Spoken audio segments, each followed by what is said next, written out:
एक ऐसा लड़का जिसका परिवार बहुत गरीब था, स्कूल जाने के लिए पैसे नहीं थे और जो छोटी सी उम्र में ही बाजार में सामान बेचा करता था। और इसी लड़के ने आगे जाकर कैसे एक 12,000 करोड़ की कंपनी खड़ी कर दी, वो भी तब जब नाइकी, प्यूमा और एडिडास जैसे दिग्गज ब्रांड्स पूरे मार्केट में छाए हुए थे। मैं बात कर रहा हूँ कैंपस ब्रांड की, जो आज इंडिया का सबसे बड़ा फुटवियर ब्रांड है और इसके फाउंडर है श्री हरिकृष्ण अग्रवाल। आज के समय में जहाँ हर ब्रांड को ग्रो करने के लिए फंडिंग की ज़रूरत होती है, वहीं कैंपस ब्रांड ने बिना किसी फंडिंग के इतना बड़ा एम्पायर खड़ा कर दिया।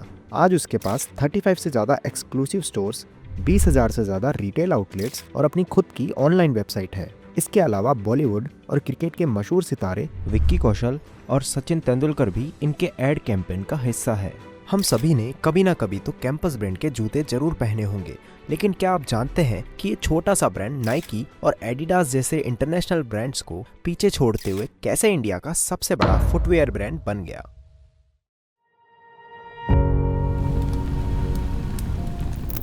कैंपस ब्रांड, जो कि एक्शन फुटवियर का ही एक सब्सिडियरी ब्रांड है, जिसे साल 2006 में श्री हरिकृष्ण अग्रवाल जी ने शुरू किया था। हरिकृष्ण अग्रवाल एक काफी गरीब परिवार से थे और 1950 के दशक में उनका परिवार आर्थिक मंदी से गुजर रहा था। हरिकृष्ण को बचपन से ही पढ़ाई में बहुत दिलचस्पी थी, लेकिन इतनी गरीबी होने के बावजूद भी उनके माता पिता उन्हें सिर्फ इसलिए स्कूल भेजते थे ताकि वो वापस आकर बाजार में काम कर सके और कुछ पैसे कमा कर ला सके। स्कूल से आने के बाद हरिकृष्ण पास के बाजार में एक दुकान पर काम किया करते थे और यहीं से उन्होंने सीख लिया था कि चीजों को कैसे बेचा जाता है। तभी उन्होंने ठान लिया एक दिन वो भी अपना बिजनेस खड़ा करेंगे और 18 साल की उम्र तक आते आते उन्होंने छोटे मोटे बिजनेसेस करना शुरू कर दिया। वे दूसरों से सस्ते में सामान खरीदते और थोड़ा ज्यादा दाम में बेच दिया करते थे। ये सिलसिला कई सालों तक चलता रहा और अब उन्हें अच्छी तरह समझ आ चुका था कि प्रोडक्ट्स की क्वालिटी, हाई डिमांड और कस्टमर्स को कैसे हैंडल किया जाता है। साल 1980 में उन्होंने गौर किया कि भारतीय फुटवियर मार्केट में दो तरह के जूते उपलब्ध हैं। एक तरफ अच्छी क्वालिटी के महंगे जूते थे और दूसरी तरफ सस्ती क्वालिटी के घटिया जूते।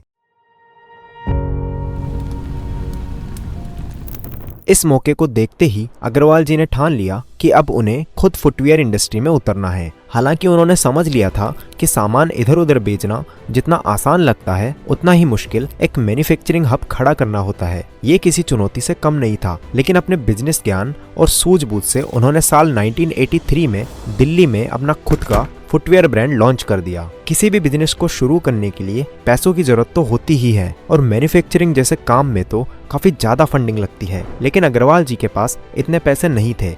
इसलिए उन्होंने अपने दोस्तों और परिवार से उधार लिया और अपनी बचत मिलाकर किसी तरह फंड्स का इंतजाम कर लिया। जल्द ही उन्हें पता चला कि उस समय छोटी कंपनियों के पास एडवांस टेक्नोलॉजी नहीं थी। उन्हें सिर्फ बेसिक मशीनों से ही काम चलाना पड़ा, जिनसे ज्यादातर काम मैनुअली करना होता था। इससे समय और मेहनत दोनों ज्यादा लगते थे। बजट कम होने के कारण उन्होंने लोकल लेबर से काम लेना शुरू किया, जो ज्यादा अनुभवी नहीं थे। काफी मेहनत के बाद उन्होंने अपना प्रोडक्शन सेटअप तैयार कर लिया, लेकिन भारत जैसे बड़े देश में अपने प्रोडक्ट्स को सही जगह पहुंचाना एक बहुत बड़ी चुनौती थी।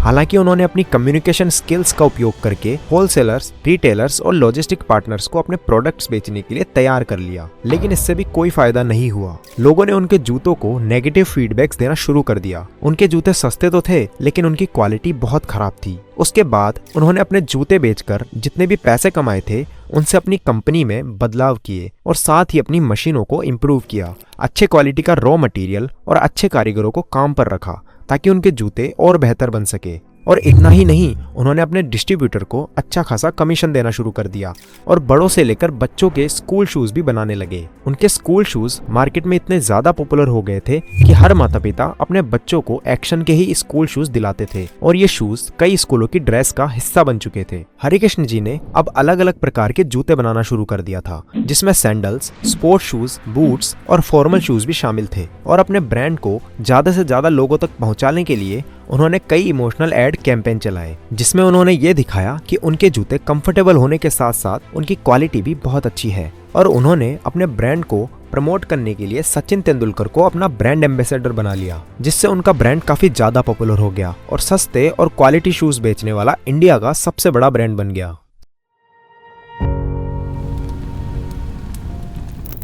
साल 1991 में भारत सरकार ने ग्लोबलाइजेशन कर लिया और इस फैसले ने देश के बाजार को पूरी तरह से बदल दिया। अब नाइकी, एडिडास और प्यूमा जैसे इंटरनेशनल ब्रांड्स भारत में कदम रखते हैं और भारत के सभी छोटे मोटे ब्रांड्स को पीछे पछाड़ देते हैं। नाइकी और एडिडास जैसी कंपनियां अपने ब्रांड को प्रमोट करने के लिए 3 बेसिक स्ट्रेटेजीज का यूज करती थी और वो थी ब्रांड बिल्डिंग, प्रोडक्ट इनोवेशन और मार्केटिंग। ब्रांड बिल्डिंग स्ट्रेटेजी में सभी कंपनियों ने कस्टमर्स को अट्रैक्ट करने के लिए अपने लुक्स और स्लोगन का यूज किया। नाइकी का लोगो और उनका जस्ट डू इट कि ये ब्रांड पर्सनल ग्रोथ और एथलेटिक एक्सीलेंस के लिए है। वहीं एडिडास का 3 स्ट्राइप लोगो यह प्रेजेंट करता था कि यह ब्रांड क्वालिटी के साथ परफॉर्मेंस भी देता है। नाइकी ने बास्केटबॉल के गॉड माइकल जॉर्डन को और एडिडास ने फुटबॉल स्टार डेविड बेकहम को अपना ब्रांड एम्बेसडर बनाया। लेकिन एक्शन ब्रांड के पास नाइकी और एडिडास जैसी इमेज नहीं थी, इसीलिए सभी इंडियंस ने भारतीय शूज ब्रांड्स को छोड़कर इंटरनेशनल प्रोडक्ट्स का इस्तेमाल करना शुरू कर दिया। इन कंपनीज की दूसरी स्ट्रेटेजी थी प्रोडक्ट इनोवेशन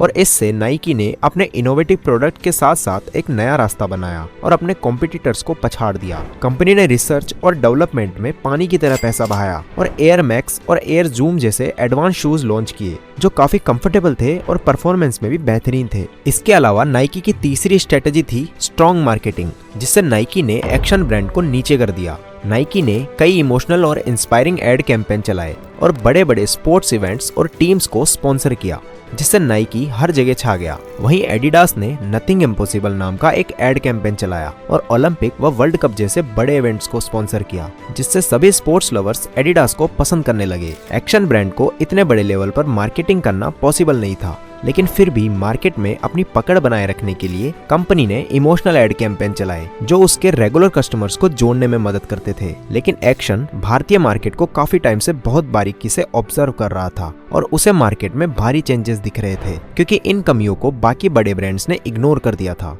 भले ही इंटरनेशनल ब्रांड्स लोगों में बहुत ज्यादा पॉपुलर हो गए थे, लेकिन बहुत से लोग तो उन्हें अफोर्ड ही नहीं कर पा रहे थे और अब नाइकी और एडिडास जैसे ब्रांड्स सिर्फ अमीरों के लिए रह गए थे। और इसी बात का फायदा उठाकर एक्शन ब्रांड ने एक बार फिर बेहतर क्वालिटी के साथ अपना शूज अफोर्डेबल प्राइस में लॉन्च किया।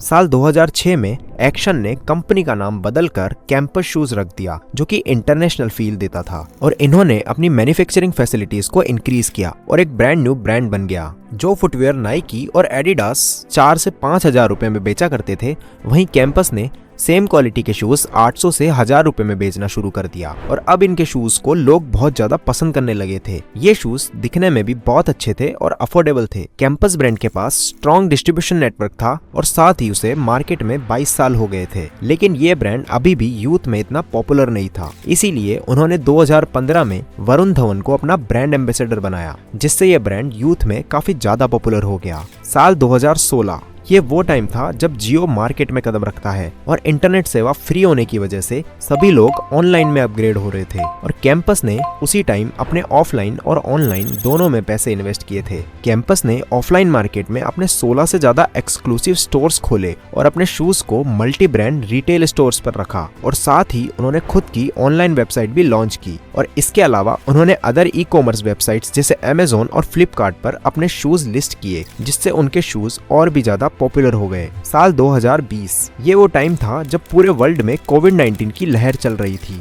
लेकिन कैंपस ब्रांड ने हार नहीं मानी और इस टाइम पर उन्होंने अपनी ऑनलाइन वेबसाइट का यूज किया। उन्होंने वर्क फ्रॉम होम वाले शूज भी बनाए, जो कि ये दिखाता है कि कैंपस लोगों के लिए कितना सोचता है और इसी की वजह से उन्होंने 2020 में पूरे मार्केट का 15% और 2021 में 17% कैप्चर कर लिया था। इसके अलावा साल 2020 में कोविड जैसे मुश्किल टाइम पर भी उन्होंने 15 मिलियन का रेवेन्यू जनरेट किया और ये सब इनकी ऑनलाइन सेल से आया था। और साल 2021 में रिपोर्ट्स के अनुसार कैंपस इंडिया का सबसे बड़ा फुटवेयर ब्रांड बन गया और 2022 तक आते आते इस कंपनी की वैल्यूएशन पूरे 12,000 करोड़ की हो चुकी थी। इसके अलावा कैंपस ने अपना IPO भी लॉन्च किया, जो कि काफी सक्सेसफुल रहा और इसी के साथ श्री हरिकृष्ण अग्रवाल जी बिलियनर की लिस्ट में आ गए और आज उनकी टोटल नेटवर्थ 10,000 करोड़ से भी ज्यादा है और ये सिर्फ उनकी डेडिकेशन का कमाल है। और इंडिया में सक्सेसफुल होने के बाद कैंपस ने साल 2023 में इंटरनेशनल मार्केट में भी कदम रखा। स्टार्टिंग में उन्होंने इंडोनेशिया और मलेशिया जैसे देशों में अपने ब्रांड को लॉन्च किया और अगर ऐसा ही चलता रहा तो ये बोल सकते हैं कि कैंपस ब्रांड नाइकी और एडिडास जैसे इंटरनेशनल ब्रांड्स को बीट कर सकता है।